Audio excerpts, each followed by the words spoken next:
Bhavin Shah, CEO of Aquarius Securities, joins us from Ahmedabad. Bhavin, good to have you. Thanks so much for joining in. Before we talk about specifics, I just wanted to understand from you what you made of what the Infy management had to say. Did it sound more like something that is plaguing the sector and would continue to do that for the couple of quarters, weakness in BFSI or decision-making delays by clients? Is this something that would plague the whole sector?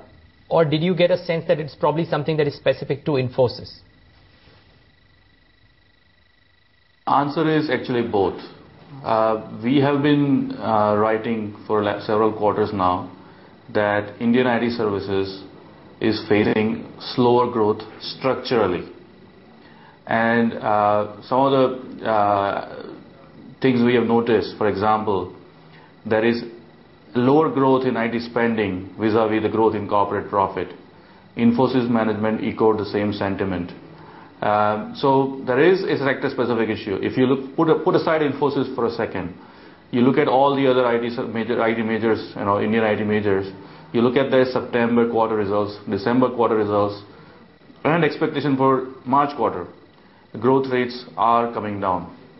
So while the commentary from different companies is going to be, glass half full versus glass half empty, there is a clear downward shift in growth rates for the sector. And on top of that, clearly Infosys is facing some of its own challenges. And, that is why one of the rare instances of missing its quarterly guidance or lower end of its quarterly guidance. Right. How significant is the rating change on the sector at this point in time, Bhavin? Because there is concern that if TCS also doesn't deliver, just like Infosys did, there could be a downward re-rating on the sector for some time. So downward re-rating of the sector, that process started a few months ago. Only thing that helped the sector to some extent is rupee. The rupee depreciated, has, from say 45 or so levels that we were seeing 6 months back, we are, in that 50 plus range. So there is that 10-15% extra benefit, and that is the only thing that has helped the sector.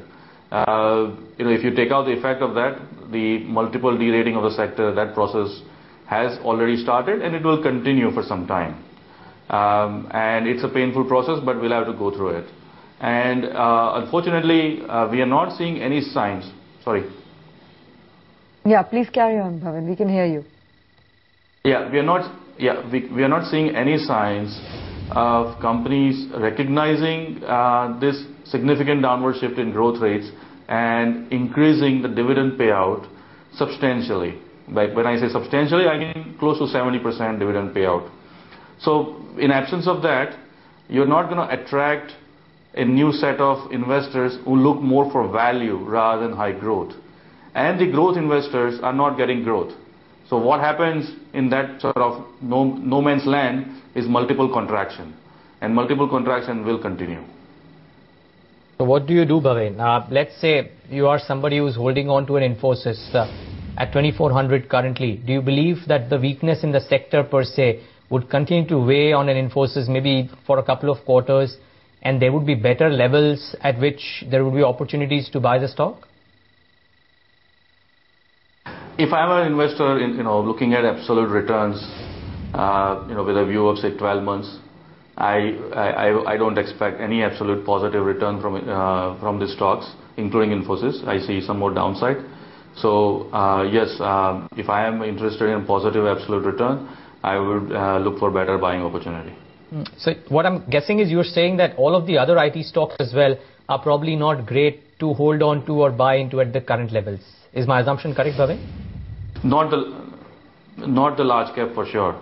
We have a positive view on select mid-cap names, Hexaware, even though the stock has done really well already. But we see good dividend payout, 5% dividend yield, and decent growth. So there is probably still some room, though. When the sector doesn't do well, I don't know how well those stocks will do. But fundamentally, we are positive on Hexaware, Eclerx, for example. But those are smaller cap names. In the large cap space, yes, we don't see any opportunity to make money over the next 6 to 12 months. Even the same logic hold for even some of the large cap names, because these are companies which are sitting on high cash levels on their balance sheets. So, if not growth or appreciation, investors would benefit from dividend yield. Absolutely. If you do a simple math, and let's say that Infosys shifted to 70% dividend payout, suddenly you are looking at dividend per share of 110 rupees, which at current share price works out to more than 4% yield, and that suddenly becomes an attractive proposition to some extent. So that is a shift, by the way, that some of the Taiwanese tech companies went through several years back when they started to experience lower growth. And some of those stocks, even with relatively low growth, have done quite well over the last 4 or 5 years. So that is the shift that I have been sort of talking about. It's required, for the Indian IT companies, shift to a much higher dividend payout for all the large cap companies. Yes. Okay, from the mid-cap universe, as you pointed out, I mean, you still maintain a buy on Hexaware, even though you think that a lot of the run-up has already been seen in the stock. What convinces you of the story there, and anything else that you would pick out from the mid-cap universe? I think basically they have won several large deals. Their business has become much more broader based.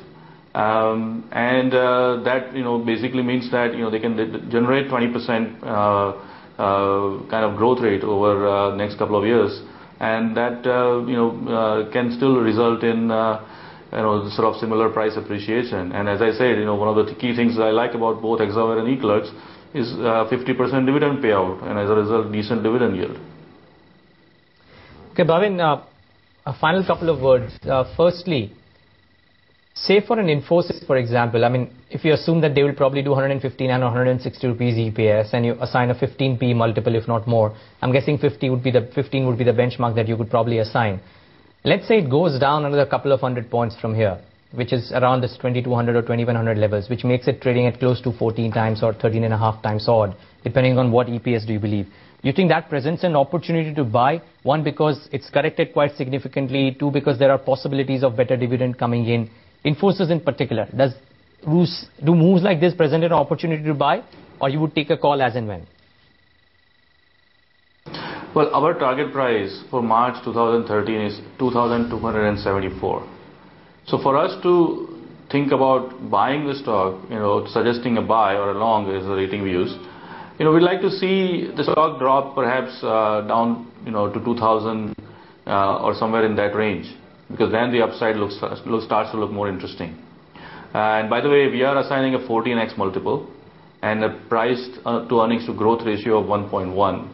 And not even 15x, because if you're talking about the kind of growth we are seeing in March 13 and then build in some bit of stronger growth even for March 14-15, it's still there is still some more multiple contraction to happen.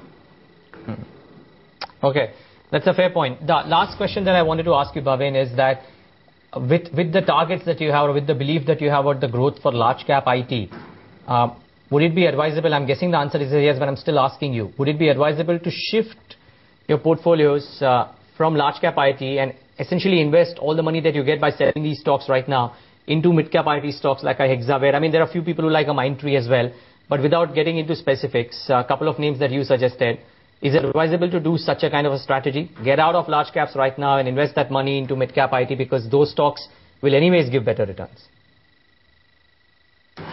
Well, I think obviously, given the market capitalization of these companies, if it would be generally difficult for an investor, to shift entirely from large cap to mid cap. There will be so in some cases, it will be better to invest in some other sectors.